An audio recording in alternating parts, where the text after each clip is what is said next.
done. All right, thanks. No problem. Thanks, Luke. No worries. Good luck, everyone. Okay, everybody, we are live. So thank you very much and welcome to our COVID-19 virtual Q&A. My name is Tanya Wall. I'm the Executive Director at the Stevenson Memorial Hospital Foundation, and I'll be your moderator for today's event. I just wanted to start to say thank you, first of all. We've had such an incredible response from our community since this pandemic began, and with everything from personal protective equipment donations, financial donations, letters and cards of gratitude for SMH staff. It's just been an overwhelming response from our community. So thank you so much. We need our community now more than ever, and every contribution helps. So thank you so much. Just a few housekeeping items before we get started. For today's Q&A, questions were submitted in advance, and we welcome your continued questions. Please send them in and we'll look at responding at future events and through our social media channels and online. Today's event is being recorded and it will be posted online for those who are unable to join us live. And we have a survey. So at the end of the event or after you've watched the recording, if you go on our website, please do fill out our survey. We'd love to hear your feedback, and it helps us as we plan for future events. So thank you very much. So it gives me great pleasure to introduce our panel for today. We have Stevenson Memorial Hospital's President and CEO, Jody Levac, and the Stevenson's Chief of Emergency Department, Dr. Matt Myatt. So at this time, I'm going to bring Jody on screen and ask him to provide a little introduction and a few opening comments. Okay, Jody. Oh, great. So thanks so much, Tanya. And thanks so much for everybody who's taken time out of their day to listen to us. We're looking for different ways and always starved for information about what's going on around COVID and what's happening in our community. So this is a unique opportunity, a first for us here at Stevenson, to try to reach out to our community, engage, educate a little bit, answer questions that and answer any fears, concerns, and worries you may have. And talk about the path that your local community hospital is doing to help battle this pandemic. I'm delighted that we have Dr. Matt Myatt joining us today. Dr. Myatt is our Chief of Emergency, all-round stellar good community physician. He's one of the hardest working doctors I know, and pretty excited to have Dr. Myatt participate with me today. He's the clinical expert. And between the two of us, we're really hopeful we'll be able to answer all the questions that the community has. So thanks, Tanya, for this opportunity. That's great. And Dr. Myatt, I'm going to bring you on screen just for a second here as well to say hello. And if there's any opening comments before we get into the questions, you're welcome to share. Hi there. Yeah, thanks so much. And thanks for the warm welcome. I'm Dr. Matt Myatt. I'm the Chief of ER here at Stevenson Memorial, but I'm also the board chair of the Alliston Family Health Team. So I have a little bit of dipping my feet into both worlds there, sort of the community practice and the in-hospital practice. So I would echo Jody's sentiments. It's really great to be able to answer some questions and take some time to let everybody know what's going on and maybe allay some fears. That's great. Thank you so much. So I'm going to bring Jody back on camera for our first question. And actually, Dr. Myatt, just so you know, we're going to come to you with the same question afterwards. So Jody, the first question is, how is the staff team holding up at Stevenson? How are they coping with all of this? Yeah, so thank you very much for that question. I'm glad I got to answer it first before Dr. Myatt does, because his answer will be better than mine. How's the team holding up here? Well, I continue to be inspired by the resilience of our staff. 12 weeks ago, we were facing so much uncertainty as frontline healthcare workers. And, we put together a number of policies, procedures. The organization looks fundamentally different. So for those from the community who have been to our Emerge, it looks a little different when you come into the building. We did that to keep the resilience of our staff and the safety of our patients that come through the door. It's hard to see because we're all wearing masks, and our life here at STM, we're all wearing scrubs, and we're all bare below the elbows to keep managing infection. But I can tell you that overall, the morale has been phenomenal. And I think the morale is a synergy with the community. So our community, we have a staff entrance that we set up. All staff are screened when they're coming in and out of the building. And we do that on every shift. And this community have put together a number of very heartfelt, endearing messages that inspire our staff. So how are the staff doing? Considering everything that and the fears we've had to face internally as healthcare professionals, I think we're doing remarkably well. And a lot of it is attributed to the outpouring of affection and respect that we feel from our community for doing our jobs that we are privileged to do. Wonderful, thank you. Dr. Myatt, I'll bring you back on here. So same question to you. And if you can speak from the perspective of the emergency department, how's your team doing? How's everyone holding up? Sure. Yeah, actually, we're doing really well right now. I would echo Jody's sentiments. I mean, it's been a little bit challenging, specifically at the beginning when there was so uncertainty and so much sort of unknown at what was right and what was wrong and how do we protect ourselves. I mean, we take sort of a lot of comfort and pride in the fact that we've had 0 positive staff members from the emergency department anyway at the moment. So we're very happy about that. In terms of morale, I mean, I've got to tell you, really lately, I've never heard so much laughter, so many smiles, and so much sort of positivity in the department. We really are banding together, and we're feeling great about how we're doing and caring for the community. We really feel grateful for the community support that we've had so far, specifically with donations. For example, my cap here was donated by a community member. You can visit my Instagram to find out who it was. We've had lots and lots of donations for PPE, for many things, even chocolate bars and just little notes from schools. This morning, I watched a video from St. Paul's Glee Club for the frontline healthcare workers, in which I appear, I might add. So I would encourage you to check that out. But in essence, we've really had a lot of support, and we're so grateful. That's great. And you all do have some great dance moves in your department as well, I must add. Yeah, we about a month ago, we put out a video of some of our staff doing some dance moves to Staying Alive. And it's got over 125,000 views on the original posters page, plus I'm sure some more on other pages that have been reposted. So it was really, I wasn't in the video, but we really had a good time watching it. And I know they had a good time making it as well. That's great. Wonderful. Thank you. The next question is for you as well, Dr. Myatt. And it's a bit of a 3-part question. Sure. So first part is, does SMH have the capability to test someone for COVID-19 if the emergency response team brings a patient to the hospital for medical reasons, or if the doctor suspects COVID-19? Oh yeah, definitely. So the test for COVID-19 is what they call a nasopharyngeal swab. It's not the most comfortable thing, but it only lasts 5 seconds. And essentially we take a little stick and we shove it in your nose, not shove it, we place it gently in your nose for 5 seconds, and we're able to test it that way. Unfortunately, probably this is part of your question, it does take a little bit of time to get those swab results back. But if we suspect that somebody has COVID, any of the numerous symptoms, the primary symptoms, which would be the respiratory symptoms, or the secondary symptoms, which could be things like diarrhea or a rash, we may ask you to do a swab. We definitely have that capability. We've been doing it. And a follow-up to that, is the same test taken as a person would have if they were swabbed outside of the hospital environment? Yeah, so we also have an assessment center. It's exactly the same test no matter where you are. It's an NP swab, nasopharyngeal swab. We're doing it in the hospital, and we're doing it also at the assessment center. If you're not requiring any emergency care, I'd probably recommend the assessment center. You'll get in and out a lot faster, which is also at the hospital, just in the lower parking lot here.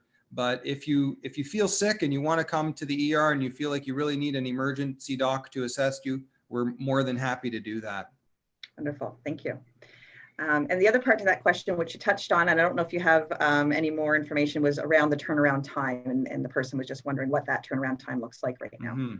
So the turnaround time seems to vary a little bit. We're always seem to be looking for ways to make the turnaround time better. Of course, we'd like to have it be sort of an instantaneous test, but unfortunately that doesn't seem to be the case at the moment. We have been looking into getting an instantaneous test. I'm not sure where we are on that. Maybe Dr. Levac can speak more to that. But for now, I want to say the turnaround time is somewhere sort of south of 5 days, so less than 5 days for the general public. And if you're a healthcare worker or you're at some kind of extreme risk, then I believe we're able to to speed that up a little bit. Great. Okay. Certainly, we have lots of information for you. If you come in, we think you're positive. We know what to do. We know what you should be doing. And so we're able to advise you appropriately if you're at risk. Wonderful. Jody, did you want to add to that? Well, I've got a little bit more. You know, the Dr. Myatt is right on the mark. We, as a province, we're moving quite quickly looking at testing and what is testing. I was really delighted to see Health Canada release the approved study with between Kingston Hospital and Queen's University on antibody testing, and what Dr. Myatt is referring to as point of care testing. Rather than sending the sample out to a lab and then back, we can actually be able to test for antibodies on the spot. And if you're following the news and following the media, you know, the US is in a race, Canada's in a race. We're all in a race to really improve the turnaround times on testing. And I'm confident we're going to be there quickly. So the technology and the desire to want to be able to surveil this virus quickly is moving quite quickly. And I think it's really good news for the public. Great, wonderful. And I'll keep you on camera, Jody, because the next question is for you. And it's around ventilators. So can you let us know how many ventilators Stevenson has? That's a good question around ventilators. And I know the public's really concerned about ventilators because they see when you know, the 1 in 5 folks that really get sick and require hospitalization, there's probably 30 to 40% of that percentage that need the help of a ventilator. And for those who don't know what ventilators are, they're mechanical devices that help you breathe.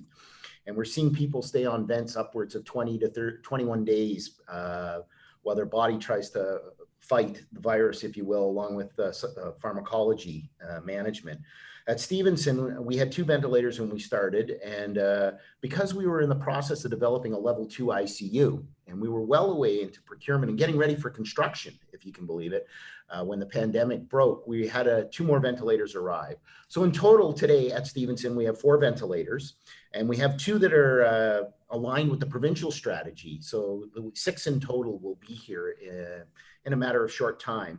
The province really aligned a whole provincial ventilator strategy that we had to align with.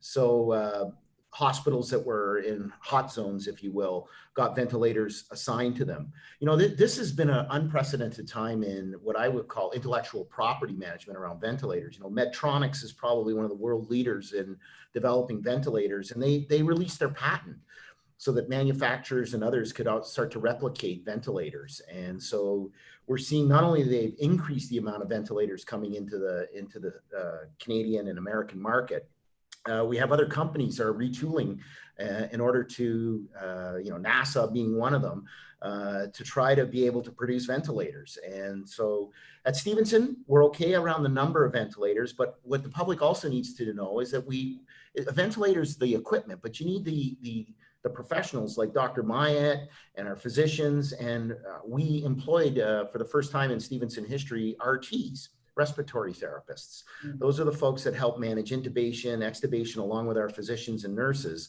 and help manage your respiratory illness. So we've employed them 24/7. We now have them all on staff, and they're part of how we're managing. Not in the ventilators, one part of it, but then we have the human resource component of it. And Stevenson was really quick on the gate when the pandemic broke to make sure we had not only ventilators, but a human resource strategy to manage it. Wonderful, thank you. Okay, Dr. Myatt, I'm going to bring you back on here. Next question is for you. And again, you touched on this a little bit, but if you want to expand, the question is around what is the ER currently like at Stevenson? What do you do if you have to go into the ER for a non-COVID issue? So it's a really good question, actually, because I can imagine that somebody might be scared to come into the ER. We are doing really well there in terms of our volumes. We're actually down probably 40%. So in general, and there's obviously some off times, but in general, you'll be seen relatively quickly. We try to limit your wait time with other people. So how it essentially works is, let's say you hurt your ankle. That's a non-COVID issue usually. So that person would come into the front of the hospital. They would get screened for major COVID symptoms. Then they would come into the waiting room and triage just as they would have otherwise. The only difference is they'd be wearing a mask, and everybody you see will be wearing a mask. The triage nurse will be more fully protected with a face shield, some goggles, and a gown on.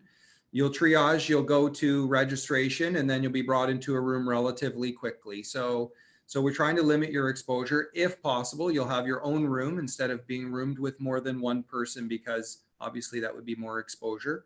You'd be asked to wear a mask. One of the byproducts of COVID is we're actually asking people who are not also ill to remain outside. So if you are 18 years of age or older, we're asking that you not come in with family members unless there's some extenuating circumstances. And if you're under 18, you'll be allowed to bring in one parent. So we're trying to limit the visitors and exposures. In terms of getting the treatment, you would get the same treatment whether or not you had any other thing and any other day. You know, you would get an x-ray if you needed an x-ray, or blood work if you needed blood work, or an ultrasound if you needed ultrasound. It's just, we're all wearing masks and we're just trying to limit your exposure there. So yeah, it's really no change except for a couple of procedures. We're still providing the same great care that we can here, and we're just hoping, and we're very grateful that most of the people have been, almost everybody really, has been very understanding of the new sort of policies and procedures that we're trying to maintain. And I think everybody sort of understands after watching some of the cases on the news. Absolutely. Thank you.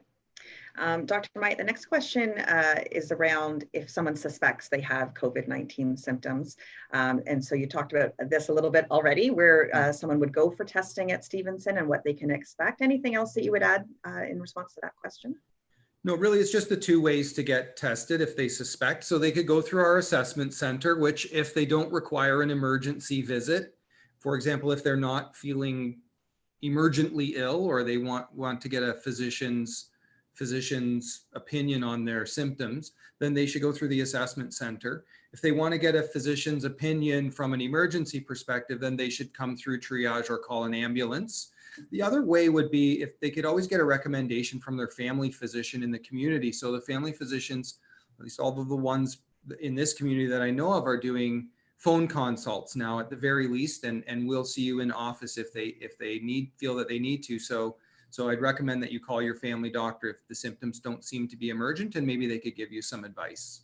Great, thank you. Last question for you, Dr. Myatt. You've been on the hot seat here for a while. That's okay. So this person says, it has been said that the public wearing a mask is to protect others only. But if that means the virus can't get out of the mask, shouldn't it be the same for going in, protection both ways? Mm-hmm. So that's actually a really good question, but it seems like this is actually getting a lot of traction in terms of study. In some places, for example, I want to say I was just reading this morning, the mayor of California, or the mayor of Los Angeles, California, is now recommending that everybody wears a mask when they go out. This is actually to reduce the transmission outwardly and not inwardly. And one of the reasons, some of the reasons why that is because you don't actually have any eye protection. And we know that the virus can get into the body through the eyes. The other thing is that some people don't use them. They're wearing them like underneath. So I'm going to demonstrate. I actually brought my mask here with me. I'm wearing them like this. Right. And some people are playing with them all the time with their fingers. Mm-hmm. And the virus can then get on your fingers, and then you go home and forget to wash your hands. Mm-hmm. And then finally, this also provides people with a false sense of security. I'm wearing a mask. I don't need to stay 6 feet away from you, for example. And so those are the sort of the main reasons why the mask doesn't protect you. In terms of outward spread, though, it does protect the person who has the virus, or maybe an asymptomatic carrier, which means you don't have symptoms, from coughing on you, or when they, with I think Mr. Trudeau said, speaking moistly, right, was his word. So it does sort of protect you from that kind of transmission. Right. Thank you. Okay, Jody, I'm going to bring you back on camera here. So the next question is from a first-time mom who's expecting to deliver at SMH. And she wants to know if you can provide an update on how the labor and delivery unit has been impacted by COVID-19. Well, that's a great question, and thanks for that opportunity. Always want to support our community coming here to have start your family or to add to your family. We've really done a lot with our obstetrics department. We've moved them off the main floor, and moved them away from the main floor of the building up into the second floor, where we normally had a lot of our ambulatory clinics and our CCAC community clinics. They've moved completely off-site now to create space for obstetrics. So it's all normal business here for obstetrics. Our obstetricians, our babies are going to come when they want to come. And I would encourage a mom that what the challenge will be, Dr. Myatt was already speaking to it. You're going to come here and you're going to be asked to wear a mask, and some of the protection for not only yourself, but for our staff, is some of the screening you're going to have to go through when you first come in. And we're doing that to protect you and protect everybody. So there's a screening process and a mask, but our labor and delivery is still happening. It's been moved out of the main floor up to the second floor of the hospital. They're the same patient rooms. And in fact, our obstetrics department has reported to me, our docs there and our nursing staff, that they quite like it up there. So it may be a new way here at Stevenson. I think we're talking about trying to be able to create virtual tours online for young moms or young families to be able to come and actually have a virtual tour. You'd be able to have a video. I think you're going to find it's very comforting, and that we're doing things as much as normally as we can, and we're trying to still create the best patient experience. You know, our staff satisfaction in obstetrics is some of the highest in the province. I give full credit to our nurses and physicians, our midwives, who are a big part of our delivery team. And they're working hard. They're still working hard here, and we want you to come here and have your child. That's great. And actually, we just got a note yesterday with someone who had made a donation, and in it, she expressed that she had just had her baby at Stevenson and how grateful she was that the entire time she was here, she didn't even really think about the pandemic. The team in OB were really focused, you know, as they always are, on a positive experience, and she had great things to say about it. That's great. Okay, Jody, the next question is Stevenson beginning to conduct regular and routine procedures such as X-ray, ultrasounds, and mammograms? So with the specific part of that question, our diagnostic imaging is still the same as it was. We're on reduced hours. So urgent consults that are needed for DI, we're asking folks to work with your family docs, et cetera, make that request, and we'll provide that service. But we're not providing general everyday service. We've reduced services. And that was part of the government and the provincial directive.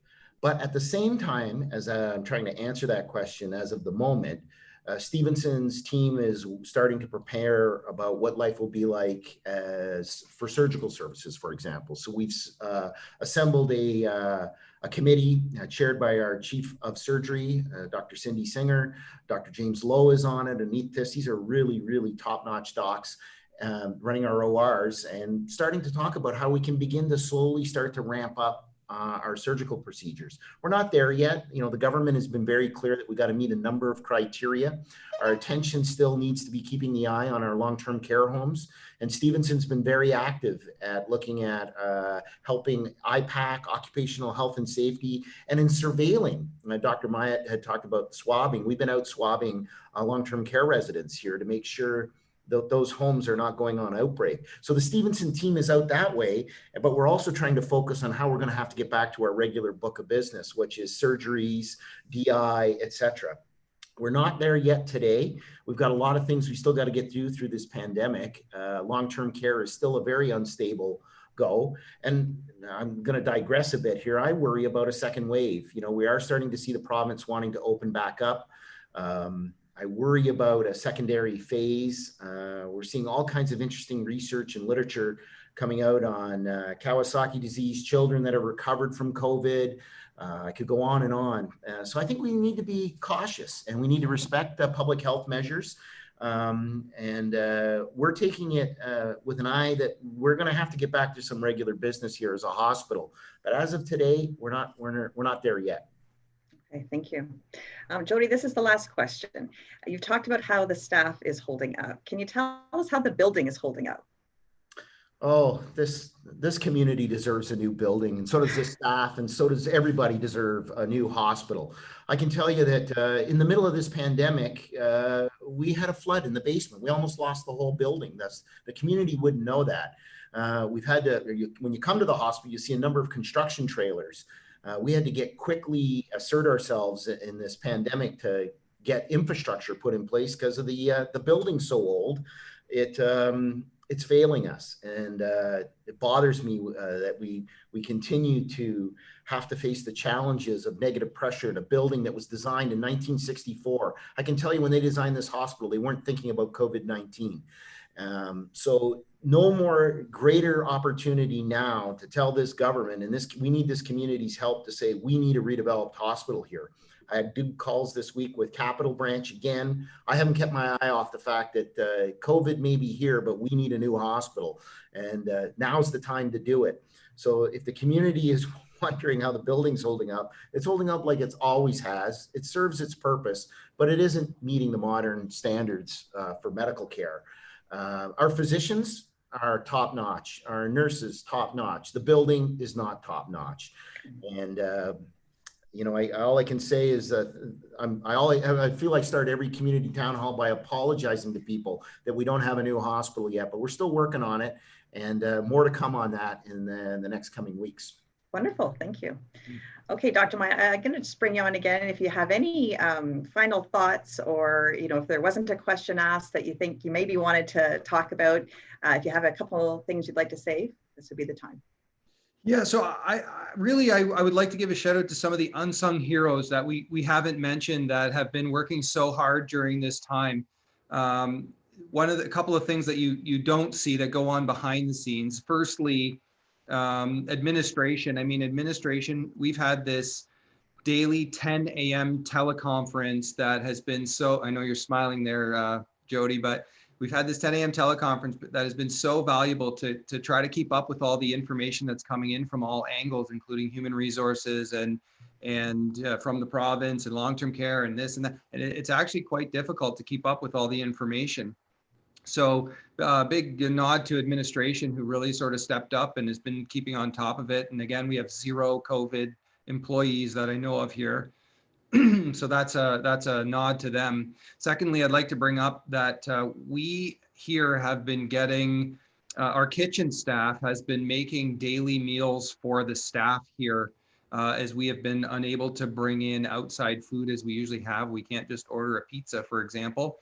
So they have been doing a really great job at providing us with some meals here, and it's been delicious. In fact, the paprika pork thing that we had on Monday was really delicious. And then finally, the EVS staff that we often don't talk about because they're really behind the scenes, the cleaners and those kinds of people, the people who are washing our stuff, the cleaning our instruments. It's been really lovely to see the cooperation, the teamwork, and how they've all stepped up in the midst of this pandemic to make sure that we can do our jobs as well as we have been doing them. So shout out to those groups inside the hospital. And then finally, I just wanted to comment again to the small businesses in town here. We have been shown so much love and support from them, free lunch, discounts. It's really, really, really great to see all the community support that we've been having. And I'm so grateful to work in such a great community for the last 9 or 10 years. Great, thank you so much. And Jody, I'll do the same. I'll ask if you have any last comments here before we conclude. No, just as people are watching this, you get to see what a privilege it is to work with somebody like Dr. Myatt. We've got tons of talent. Our physicians have stepped up, our nurses have stepped up, allied health, physicians, social workers, even our mental health team has seen unprecedented demand. So, EVS cleaners, the whole hospital is really, really pulled together. I'm so proud and privileged to be the CEO here. But as equal as us coming together, the community it's so bloody endearing. It's touching. So Dr. Myatt's correct in that businesses have stepped up, giving discounts to our staff. The parades that have come through here, from whether it's paramedical to our local businesses and local politicians all cheering us on in our daily stuff. It's what a privilege to work in this community. And I'll leave you with this. This hospital is competing on a landscape of 122 other hospitals in the province of Ontario. The government doesn't provide equipment here, and a COVID fund has been set up from our foundation. But we still need to be able to provide the kind of equipment that Dr. Myatt needs to provide our community with top-notch care. And so if the people who are watching can really think about, there's nothing more important today than your health. And if you're going to give to any cause, your local hospital could use that cause, whether it's through unrestricted funds. We're still looking at pushing for a redevelopment. We're going to need your help with that, to the COVID and the COVID expenses that we've costed. So again, as much as you've outpoured us, we still need your help financially. And I want to thank our community for being just so endearing. Those are my final comments. Thank you very much. All right, I'm going to put myself back on camera here just for a second. So first, I just want to say thank you. Thank you to Jody and thank you to Dr. Myatt for taking the time out of your very, very busy schedules to do this today. I have the opportunity to chat with community members, but I know how much they appreciate you taking the time to respond to their questions and do this today. So thank you. And thank you to everyone who did send in their questions. It's made it wonderful to have those questions, and I'm sure the questions you asked were the questions on the minds of other people as well. So thank you, and please do continue to do that. One way or the other, we'll get answers to your questions and share those with the whole community. And thank you for people who chose to tune in live and spend your afternoon, a little bit of time with us today, and for those of you that do watch the recording later. Also, if you want to hear about future events, we're looking to do more of this, where things are changing from a events perspective, and so more virtual events, and so please follow our social media channels, sign up to get our e-newsletters. We at the foundation, we send out a news update once a week, so we bring you updates from the hospital as well as ways that you might be able to get involved with us. And as Jody mentioned, we have a COVID-19 pandemic fund. Many of you have already supported this fund, and we're so grateful. Donations to this fund will help the hospital as they are on the front lines of this pandemic with equipment and supplies, and so really thank you so much. And every dollar matters. Every dollar adds up, and right now more than ever, because we've had a wonderful matching gift from the Morning View Foundation. So they will match dollar for dollar every donation to the pandemic fund up to $150,000. So you can make a gift online, or you can contact us, and we'd be very happy to talk to you more about that. Lastly, please mark June 18th at 3 p.m. on your calendar for an upcoming virtual event, and we'll be announcing more details about that in the coming weeks. And that brings us to the end of today's event. So on behalf of everyone here at Stevenson, thank you for tuning in, and we look forward to doing this again. So thank you very much. Stay safe. Thank you. Stay safe.